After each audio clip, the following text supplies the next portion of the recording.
ഇപ്പോൾ ഈ കണ്ണൂരിൽ നിന്ന് കോഴിക്കോട് വരാൻ ഇപ്പോൾ ഇത് പണി പൂർത്തിയാവുമ്പോൾ അല്ലെങ്കിൽ കണ്ണൂരിൽ നിന്ന് കൊച്ചിയിലേക്ക് വരാൻ വളരെ കുറച്ച് സമയം മതി എന്നാണ് കേട്ടത്. അപ്പോൾ ഞാൻ ഇന്നലെ കണ്ണൂർ വന്ന് തിരിച്ചു വരുന്ന സമയത്ത് നമ്മുടെ കണ്ണൂർ എയർപോർട്ടിലുള്ള ആൾക്കാരൊക്കെ പറയുകയാണ് ഈ പാത കണ്ണൂർ എയർപോർട്ടിൽ ഒരു പാരയാവുമെന്ന് അവർ സംശയിക്കുന്നുണ്ട്.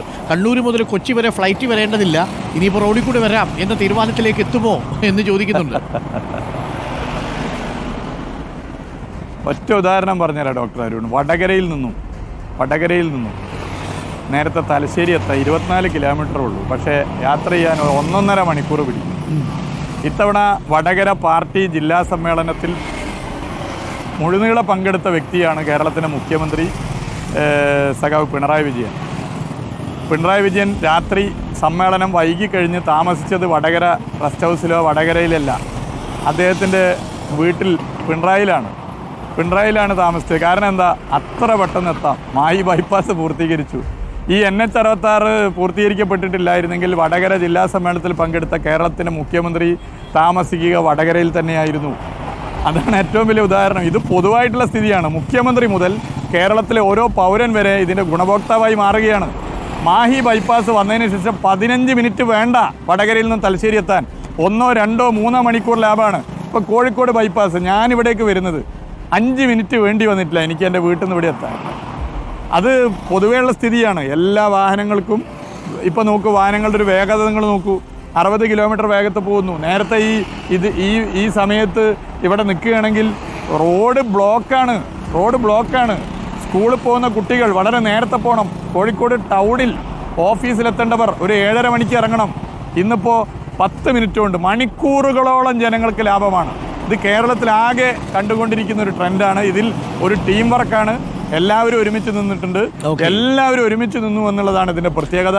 ഇത് എല്ലാ നിലയിലും ഇതിൻ്റെ മാറ്റങ്ങൾ കേരളത്തിൽ കാണാൻ വേണ്ടി പറ്റുന്നു. ഒരിക്കലും നടക്കില്ലെന്ന് കരുതിയ പദ്ധതി, മരണപ്പെട്ടു എന്ന് കരുതി റീത്ത് വെച്ചൊരു പദ്ധതി, അത് യാഥാർത്ഥ്യമായിരിക്കുകയാണ്. 2026 ആദ്യമായി ഒരു സംസ്ഥാന സർക്കാർ ദേശീയപാത വികസനത്തിന് 2026 പപ്പാഞ്ഞി കത്തിക്കാൻ കോഴിക്കോട് നിന്ന് വൈകുന്നേരം 7 മണിക്ക് സുലൈമാനി കുടിച്ച് പുറപ്പെട്ടാൽ മതി. പപ്പാഞ്ഞി കത്തിച്ചിട്ട് തിരികെ വീട്ടിൽ പുലരും മുമ്പ് എത്താൻ പറ്റും. അതെ.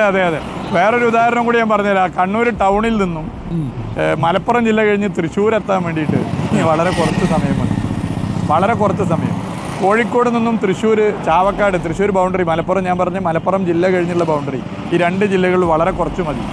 ഒരു 1 മണിക്കൂർ, 1.25 മണിക്കൂർ കൊണ്ട് കോഴിക്കോട്ട് നിന്ന് ഇപ്പോൾ അവിടെ എത്താൻ പറ്റുന്ന സ്ഥിതി. ഒരു മാറ്റമല്ലേ ഇത്? വലിയൊരു മാറ്റമാണ്. ഇപ്പോൾ നോക്കുക, അവിടെ ഇതിലെയൊക്കെ വാഹനങ്ങൾ പോകുന്നത്. ഈ മാറ്റം എല്ലാവരും ഒന്നിച്ചു നിന്നിട്ടാണ്. ഇതിനെ പല നിലയിലും വിവാദമുണ്ടാക്കി തടയാൻ ശ്രമിച്ചു. ഞാൻ ഒരു സംഘടനയുടെയും പേര് പറയുന്നില്ല. തടയാൻ നോക്കിയില്ലേ? ഏതൊക്കെ നിലയിലുള്ള തടസ്സം ഉണ്ടാക്കാൻ നോക്കി, എന്തൊക്കെ വാദം കൊണ്ടുവന്നു. ആ സമരത്തോടൊപ്പം അന്നത്തെ സംസ്ഥാന സർക്കാർ അടിയറ പറഞ്ഞ നിലപാട് സ്വീകരിച്ചിരുന്നെങ്കിൽ ഈ പദ്ധതി വരുമായിരുന്നോ? കാലാണ് ഇനി തരാൻ പറ്റില്ല, നിങ്ങളുടെ മുൻ സംസ്ഥാന ഗവൺമെൻറ്റിൻ്റെ കെടുകാര്യസ്ഥതയാണെന്ന് പറഞ്ഞ നിലപാട് കേന്ദ്രം സ്വീകരിച്ചപ്പോൾ എന്നാൽ പിന്നെ ഈ പദ്ധതി ഒഴിവാക്കാമെന്നുള്ള സമീപനം പിണറായി വിജയനും ഗവൺമെൻറ്റും എടുത്തിരുന്നെങ്കിൽ ഈ പദ്ധതി ഉണ്ടാകുമായിരുന്നോ? അതിന് ഫണ്ട് കണ്ടെത്തിയില്ലേ? അപ്പോൾ ഇതൊക്കെ നമ്മൾ മനസ്സിലാക്കേണ്ടത് നിശ്ചയദാർഢ്യത്തിൻ്റെ പര്യായമായ ഒരു സംസ്ഥാന സർക്കാർ, ഒരു മുഖ്യമന്ത്രി ഈ കേരളത്തിലുള്ളത് കൊണ്ട് തന്നെയാണ് ഈ പദ്ധതി യാഥാർത്ഥ്യമായി. ഡിസംബർ മാസത്തിൽ തുറന്നു കൊടുക്കും എന്നുള്ളത് നമുക്ക് പ്രതീക്ഷിക്കാം ഏറ്റവും ഒടുവിൽ, അല്ലേ? അതെ ഞാൻ പറയുന്നത്, ഇനി ഏതെങ്കിലും ചില ഇടങ്ങളിലെ പ്രശ്നങ്ങളുണ്ടെങ്കിൽ ആ പ്രശ്നങ്ങൾ പരിഹരിച്ച് ഇടപെടാം. അത് എല്ലാ സമയവും നമ്മൾ ഇടപെട്ടുകൊണ്ടിരിക്കും. 95% ഇതിനു വേണ്ടി ഒരു ദിവസം ഒരു ചെറിയ സമയം,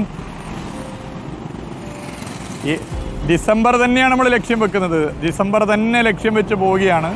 വലിയ ശതമാനം പൂർത്തീകരിക്കാൻ പറ്റും. ഞങ്ങളുടെയൊക്കെ ഈ ഒരു 4 കൊല്ലത്തെ ഈ ഉത്തരവാദിത്തം ഏൽപ്പിച്ചതിൻ്റെ ഭാഗമായുള്ള ജീവിതത്തിൽ ഒരു ദിവസം, ഒരു ചെറിയ നിമിഷമെങ്കിലും NH-66 പ്രവൃത്തിക്ക് മാറ്റിവെക്കാത്തതില്ല. ഒരു ദിവസമെങ്കിലും ഈ പ്രവൃത്തിയെക്കുറിച്ച് ചിന്തിക്കാത്തതോ, ഈ പ്രവൃത്തിക്ക് വേണ്ടി ഒരു ഫോൺ കോൾ ചെയ്യാത്തതോ, ഈ പ്രവൃത്തിക്ക് വേണ്ടി ഒരു യോഗത്തിൽ പങ്കെടുക്കാത്തതുമായ ദിവസമില്ല. അങ്ങനെ നമ്മളെല്ലാവരും ഇടപെട്ടിട്ടുണ്ട്. ആ ഇടപെടൽ NHAIയും കേന്ദ്ര ഗവൺമെൻറ്റും എല്ലാവരും അംഗീകരിച്ചിട്ടുണ്ട്. അത് ഈ നാട്ടിലെ ജനങ്ങളുടെ സ്വപ്ന പദ്ധതി ആയതുകൊണ്ടാണ്. എത്രയാളാണ് വിളിക്കുന്നത് ലോകത്തിൻ്റെ വിവിധ ഭാഗങ്ങളിൽ നിന്നും, ഇതെന്നാണ് പൂർത്തീകരിക്കുക? എല്ലാവരും സന്തോഷത്തിലാണ്. ലോകത്തെവിടെയുമുള്ള മലയാളിയുടെ സ്വപ്ന പദ്ധതിയാണ് ദേശീയപാത വികസനം. കാസർഗോഡ് മുതൽ തിരുവനന്തപുരം വരെ 45 മീറ്റർ 6 വരി. പ്രിയപ്പെട്ടവരെ, 2025 ഡിസംബറിൽ യാഥാർത്ഥ്യമായി. 2026 പുതുവത്സര സമ്മാനമായി നമുക്ക് നൽകാനാകും. വാ. അതിപ്പോൾ കഴിഞ്ഞിടത്തൊക്കെ സമ്മാനമായി കഴിഞ്ഞു. ഈ ജനങ്ങളൊക്കെ യാത്ര ചെയ്യണം, ഒരു സമ്മാനമാണിത്. എല്ലാവരും യാത്ര ചെയ്തുകൊണ്ടിരിക്കുകയാണ്. Thank you minister. എന്തായാലും സന്തോഷകരമാണ്. ഡിസംബറിൽ പുതുവത്സര സമ്മാനമായി നൽകും എന്നറിയിച്ചതിലുള്ള പ്രത്യേക നന്ദിയും അറിയിക്കുന്നു. ഞങ്ങളുടെ വീഡിയോ ജേർണലിസ്റ്റുകൾ കഴിഞ്ഞ കുറച്ച് ദിവസങ്ങളായിട്ട് ഇതിൻ്റെ മനോഹരമായ ദൃശ്യങ്ങൾ പകർത്തുകയായിരുന്നു. അത് ഞങ്ങളൊന്ന് പ്രേക്ഷകരെ കാണിച്ചു കൊടുക്കട്ടെ. Thank you minister. Thanks a lot.